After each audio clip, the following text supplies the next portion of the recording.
Hello guys, welcome to my YouTube channel amazing Arun. तो guys आज हम बात करने वाले हैं एवेंजर्स असेंबल, जो कि मार्वल सिनेमैटिक यूनिवर्स की एक टीवी सीरीज है, उसके एपिसोड 3 के बारे में। यानी कि आज हम करने वाले हैं एपिसोड 3 को एक्सप्लेन। तो चलिए स्टार्ट करते हैं।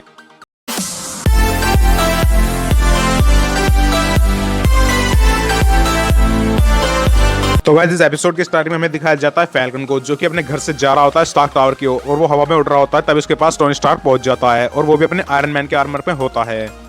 और हम देखते हैं कि फैल्कन के हाथ में एक बॉक्स होता है, और फिर टोनी स्टार्क से पूछता है कि इस बॉक्स के अंदर क्या है, लेकिन फैल्कन उसे नहीं बताता। और फिर आयरन मैन उससे उस बॉक्स को छीन लेता है, और फिर वो उसे परेशान करने लगता है, जिसके बाद वो उसके बॉक्स को उसे वापस दे देता है, और वो सब पहुंच जाते हैं स्टार्क टावर में, जहां पर जाकर फैल्कन टोनी स्टार्क से कहता है कि आज मेरा पहला दिन है और स्टार्क टावर में सबको खुश देखना चाहता हूँ। जिसके बाद वो कहता है कि मैं लेट नहीं होना चाहता, और फिर सब वो जाते हैं अंदर। और वहां पर हम देखते हैं कि सभी एवेंजर्स बैठे होते हैं, और कैप्टन अमेरिका उन सबको उनकी लड़ने की स्ट्रेटेजी बता रहे होते हैं। और तभी वहां पर फैल्कन और टोनी स्टार्क दोनों अंदर पहुंच जाते हैं, और उसका आदमी बॉक्स देखकर हल्क उससे पूछता है कि इस बॉक्स के अंदर क्या है। जिसके बाद फैल्कन सबको बताता है कि इसके अंदर मेरी मोम के बनाए हुए कुकीज हैं, और फिर हल्क उनको खाने लगता है। जिसके बाद थोर भी वहां पर खाने की कोशिश करता है, लेकिन नताशा उससे उस कुकीज को छीन लेती है। जिसके बाद वो सब उस कुकीज के ऊपर लड़ने लगते हैं। अब टोनी स्टार्क फैल्कन को अपने साथ लेकर जाता है, और वो उसे उसका कमरा दिखाने वाला होता है। और जब वो बाहर उस कमरे से निकलता है तो उसे वहां पर होकाई दिखता है, और फिर होकाई फैल्कन से कहता है कि तुम कौन हो। जिसके बाद फैल्कन उससे कहता है कि हम लोग एक साथ लड़े थे, क्या तुम्हें मेरे बारे में याद नहीं है? हमने मोडोक और रेड स्कल को दोनों को एक साथ मिलकर हराया था। और हम देखते हैं कि होकाई कुछ बदला बदला सा नजर आ रहा होता है। जिसके बाद वहां से चला जाता है, और टोनी स्टार्क से कहता है कि ये होकाई के मजाक करने की आदत है। और जब वो उसे उसके कमरे की तरफ ले जा रहा होता है, तो हम देखते हैं कि होकाई, जो कि असली होकाई होता है, वो एक दीवार के अंदर बंद होता है, जो कि किसी को दिखाई नहीं दे रहा होता है। और वो जोर जोर से चिल्ला रहा होता है कि वो असली होकाई नहीं है, मैं असली होकाई हूँ। लेकिन कोई भी उसकी बात नहीं सुन पा रहा था। अब हम देखते हैं कि टोनी फैल्कन को उसका नया रूम दिखाता है, और जब वो उसके रूम के अंदर जाते हैं तो वहाँ पर बहुत सारी मशीनें रखी होती हैं। और टोनी से बताता है कि मेरे लैब में जगह कम पड़ गई थी, इसलिए मैंने इसे यहाँ पर रख दिया।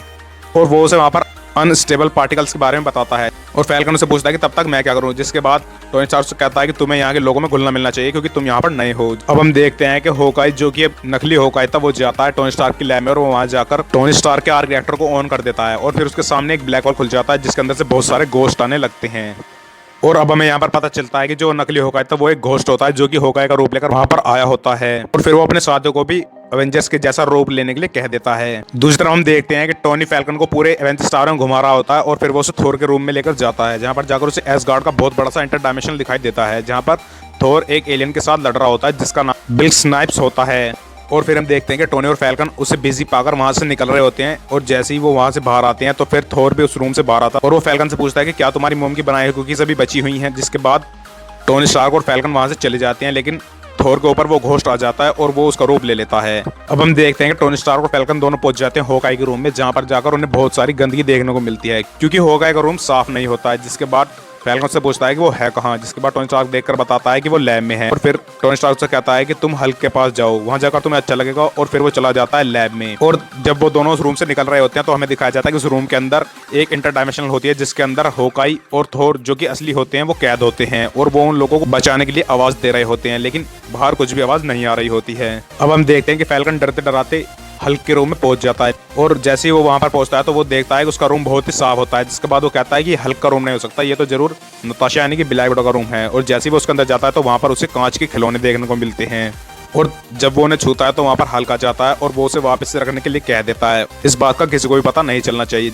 जिसके बाद फैल्कन वहां से निकल रहा होता है, और तभी वहां पर कैप्टन अमेरिका पहुंच जाता है, और वो कहता है कि मैं तुम्हें ही ढूंढ रहा था, चलो मेरे साथ ट्रेनिंग ग्राउंड में चलो। और जब वो कैप्टन अमेरिका के साथ वहां से जा रहा होता है तो अभी हम देखते हैं कि फिर से एक और घोस्ट आ जाता है, और वो हल्क को भी उसी जगह पर भेज देता है जहां पर बाकी दो थे, और वो हल्क का रूप ले लेता है। अब हम देखते हैं कि टोनी स्टार्क वापस अपनी लैब में पहुंच जाता है, जहां पर नकली थोर और होकाई लगे होते हैं, और वो उसकी मशीन के साथ छेड़छाड़ कर रहे होते हैं। तभी वहां जाकर कहता है कि मैंने तुम्हें यहाँ पर अपनी मशीनों को छेड़ने के लिए नहीं बुलाया है, और तुम मेरी इजाजत के बिना मेरी मशीनों को नहीं छेड़ सकते।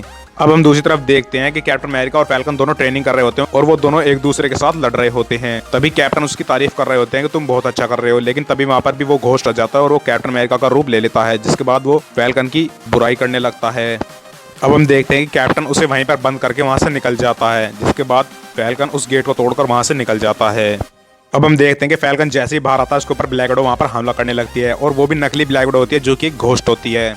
और तभी वहां पर उसे बचाने के लिए आयरन मैन आ जाता है, और वो उससे कहता है कि चलो हमें सारे टावर को बंद करना होगा। जिसके बाद वो स्टार की सारी पावर सप्लाई को बंद कर देते हैं। टोनी उसे अपने साथ एक रूम में ले जाता है, और वो उससे कहता है कि अपना हेड्स अप डिस्प्ले अल्ट्रावायलेट पर सेट कर लो, और उसकी रेंज 198 नैनोमीटर कर लो। जिसके बाद उसे वहां पर वो घोस्ट दिखने लगते हैं, और फिर हम देखते हैं कि वहां पर हल्क आ जाता है।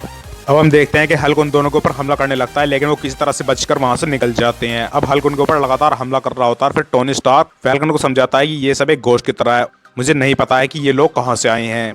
और वो उसे बताता है कि ये उन लोगों के माइंड में कंट्रोल नहीं कर रहे हैं, ये उनकी कॉपी हैं और वो लोग कहीं और ही छुपा दिए गए हैं। जिसके बाद हल्क टोनी स्टार्क यानी कि आयरन मैन को पकड़ लेता है और फिर वो उस घोस्ट को बुलाता है, जिसके बाद वो घोस्ट आयरन मैन का रूप ले लेता है। आयरन मैन को उसी इंटर डायमेंशन में भेज दिया जाता है। अब एवेंजर्स टावर के अंदर फैल्कन ही होता है जिसे किसी भी घोस्ट ने नहीं पकड़ा होता है। अब टोनी स्टार्क भी गायब होकर वापस से वहीं पर आ जाता है जहाँ पर वो सब लोग बंद होते हैं। और फिर वो कैप्टन अमेरिका को बताता है कि ये लोग एलियन है जो कि काली शक्तियों का इस्तेमाल करते हैं और वो किसी का भी रूप ले सकते हैं। और उन्हें बताता है कि वो किसी को भी डार्क डायमेंशन में भेज सकते हैं, जैसे कि हम लोग यहाँ पर हैं। अब हम देखते हैं कि हमें असली दुनिया का सीन दिखाया जाता है जहाँ पर फैल्कन हल्क से बचकर भाग रहा होता है और वो एक लिफ्ट में कूद जाता है, जहाँ पर जाकर उसे एक बोर्ड दिखता है और वहाँ उसे एक सर्विलेंस वीडियो दिखाई देता है, जहाँ पर हम देखते हैं कि वो घोस्ट एक पहले आ गया था जो कि होका के शरीर के अंदर था और फिर उसने बाकी रास्तों को खोलकर अपने दोस्तों को वहाँ पर बुलाया था।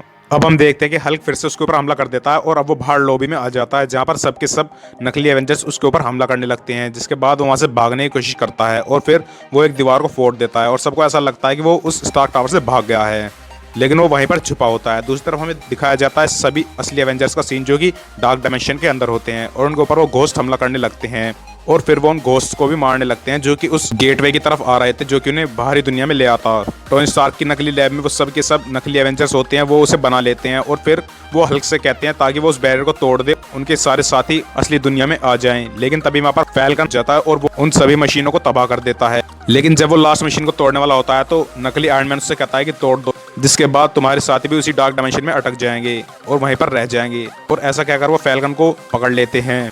तभी हम देखते हैं कि नकली हल्क उस बैरियर को तोड़ देता है और अब वो रास्ता खुल जाता है। तो हम देखते हैं कि फैल्कन अपने रेड विंग सूट के मोड को ऑन कर लेता है और फिर उसका रेड विंग सूट वापस से उड़ने लगता है, जिसे कि नकली आयरन मैन ने उसके शरीर के ऊपर से उखाड़कर फेंक दिया था। वो वहाँ पर बहुत बड़ा सा बवंडर क्रिएट कर देता है और वो उन सबको उसी डार्क डायमेंशन में भेजने लगता है। अब वो उन सभी नकली एवेंजर्स को डार्क डायमेंशन के अंदर ले आता है जहाँ पर असली एवेंजर्स होते हैं। अब उन सब के बीच फाइट शुरू हो जाती है और फिर एवेंजर्स एक एक करके उन सबको मारने लगते हैं। अब उनकी फाइट बहुत देर तक चलती है, जिसके बाद आयरन मैन कहता है कि हमें इस गेट को बंद करना होगा और फिर वो हल्क से कहता है कि तुम कुछ करो। जिसके बाद हल्क वहाँ पर अपनी जोरदार क्लैप का इस्तेमाल करता है और वो उन सब घोस्ट को बहुत दूर फेंक कर मारता है। अब हम देखते हैं कि सारे असली एवेंजर्स वापस अपनी दुनिया में आ जाते हैं और फिर आयरन मैन फैल्कन से कहता है कि ये दरवाजा तुम खत्म करो और फिर फैल्कन उस दरवाजे को खत्म कर देता है। अब हम देखते हैं कि फैल्कन वहाँ पर थक कर बैठ जाता है और वो टोनी स्टार्क से कहता है कि तुम मुझे अब एक बड़ा कमरा दोगे जो कि हेलीपैड के पास होगा, क्योंकि उसने उस मशीन में देख लिया था कि टोनी स्टार्क के पास बहुत पैसा है और उससे कहता है कि तुम ये सब अफोर्ड कर सकते हो।